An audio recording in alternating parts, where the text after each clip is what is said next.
अजम से नहीं बल्कि इस्लामी तसव्वुफ इसको हम कह सकते हैं। ये दूसरा खुतबा उन्होंने दिया।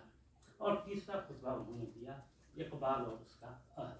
उसमें उन्होंने 1857 के बाद जो हिंदुस्तान के अंदर इंतशार और अफरा-तफरी का दौर शुरू हुआ, शायरी पर भी उसका असर पड़ा। मीर, सौदा, दर्द और बाद में गालिब वगैरह का तज़किरा करते हुए उन्होंने बहुत सारे अशार के हवाले से इकबाल के उस अहद की शायरी को पेश किया है। इसीलिए उसका नाम उन्होंने इकबाल और उसका अहद रखा है। इकबाल पर उनकी फिर जो दूसरी किताब आई वो तकरीबन 1977-76 में आई और वो है इकबाल और मगरबी मुफक्किरीन। इकबाल और मगरबी मुफक्किरीन में जगन्नाथ आज़ाद ने इकबाल की शायरी को, इकबाल के फलसफे को समझा और नहायत संजीदगी से उन्होंने मगरबी फनकारों, मगरबी मुफक्किरीन, मगरबी फिलोसफर से जो अफकार नज़रियात थे उनको भी आज़ाद ने बड़ी संजीदगी से और गहराई से उनका मुताला किया। उसके बाद उन्होंने इकबाल के अफकार व ख्यालात को और मगरबी जो फनकार मुफक्किरीन हैं उनके अफकार व ख्यालात को का एक तकावी मुताला पेश किया और एक किताब तैयार हुई जिसका नाम है इकबाल और मगरबी मुफक्किरीन। इस किताब में उन्होंने जहाँ यूनान के फिक्र को पेश किया है, दांते, गोएटे, नीत्शे, मिल्टन, टेक्टे, जितने भी बड़े बड़े मुफक्किरीन मगरब के हैं, कार्ल मार्क्स, तमाम शोपेनहावर, जर्मन के शोपेनहावर, तमाम मगरबी मुफक्किरीन का तकावी मुताला बड़ी संजीदगी से, मारूफियत से, गैर जानिबदारी से किया है। और वो किताब आज भी इकबाल के शहदाइयों के लिए या इकबाल के तालिबों के लिए वो खिज़ राह की है। तीसरी किताब जो जगन्नाथ आज़ाद की इकबाल पर आई है वो है इकबाल और कश्मीर। इकबाल और कश्मीर। इकबाल ने कश्मीर से बहुत कुछ इस्तेफादा किया और फिर ये कि इकबाल ने कश्मीरियों को बहुत कुछ दिया और फिर ये कि अल्लामा इकबाल अपने कश्मीरी होने पर फख्र किया करते थे। अल्लामा इकबाल ने इस किताब के अंदर 12-14 मज़ामीन तैयार की, जगन्नाथ आज़ाद ने तैयार की और उसमें तरह तरह के कश्मीर के हवाले से बात किया। पहला जो मजमून है उसमें ये है कि इकबाल का जौहर शना, अव्वलीन जौहर शना उसमें साबित किया है जगन्नाथ आज़ाद ने कि मुंशी मोहम्मद दीन खौफ थे, वो उनको ये हक उन्होंने भी पहली किताब हयात इकबाल के नाम से लिखी 1909 ईस्वी में और बहुत दोस्त थे अल्लामा इकबाल के, लेकिन किताब छप गई थी। इकबाल ने अपनी नापसंदीदगी का इजहार किया। जगन्नाथ आज़ाद लिखते हैं कि नापसंदीदगी की वजह ये थी कि इकबाल को ये खौफ हुआ कि कहीं ऐसा न हो कि बानी दरा की जो अशार होने वाली है उस पर इस किताब से कुछ असर पड़ जाए। मुंशी मोहम्मद दीन ने क्या किया कि जब उनको ये बात मालूम हुई तो उन्होंने तमाम किताबों को जलवा दिया, इसलिए कि अपनी दोस्ती का हक अदा कर दिया कि इकबाल को जो ये चाहिए।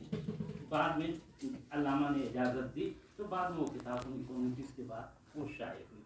उसके बाद उस किताब में अल्लामा जगन्नाथ आज़ाद ने एक और बात लिखी कि इकबाल ने कश्मीर में का कितनी बार सफ़र किया है। तो इकबाल ने कश्मीर में एक बार सफ़र किया है, वो 1921 ईस्वी में आए।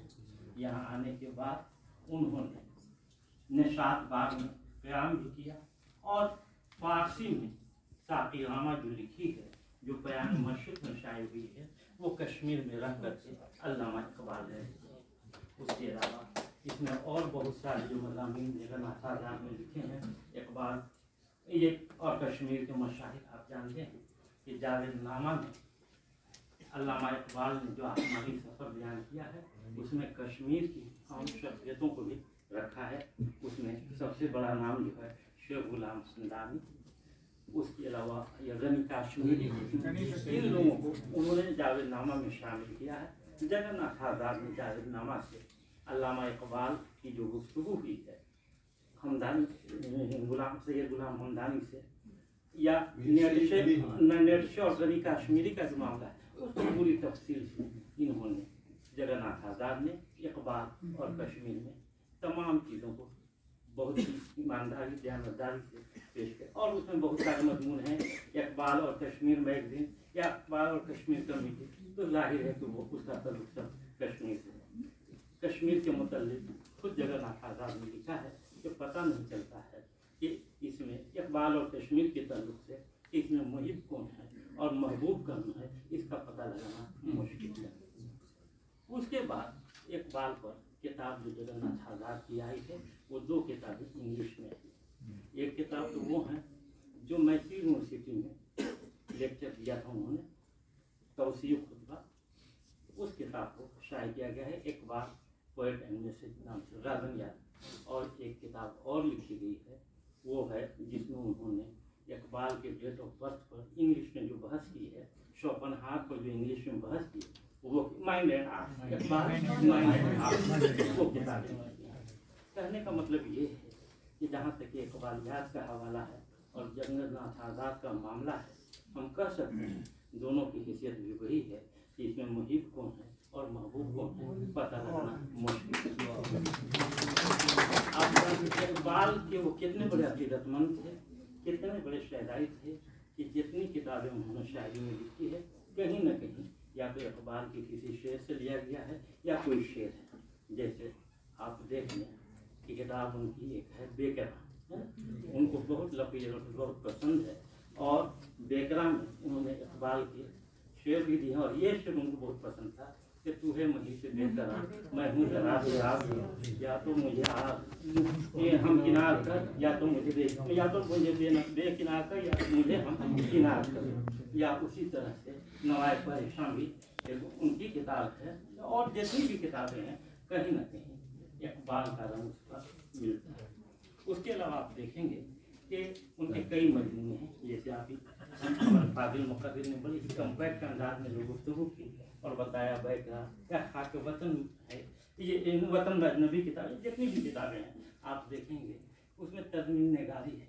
तज़मीन नगारी का मतलब ये हुआ कि इकबाल के अशार पर तज़मीन की अपनी किताब चाहे जुस्तजू हो या जितनी भी किताबें इकबालियात के हवाले से इतनी मुख्तसर गुफ्तगू करनी है, इसलिए कि कल इस पर लोग जो है तफसीली से गुफ्तगू करेंगे।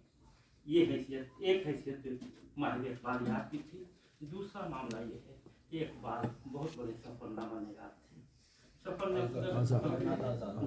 जगन्नाथ आज़ाद बहुत बड़े सफ़रनामा निगार थे। सफ़रनामा निगारी ऐसा फन है जिसमें दयानतदारी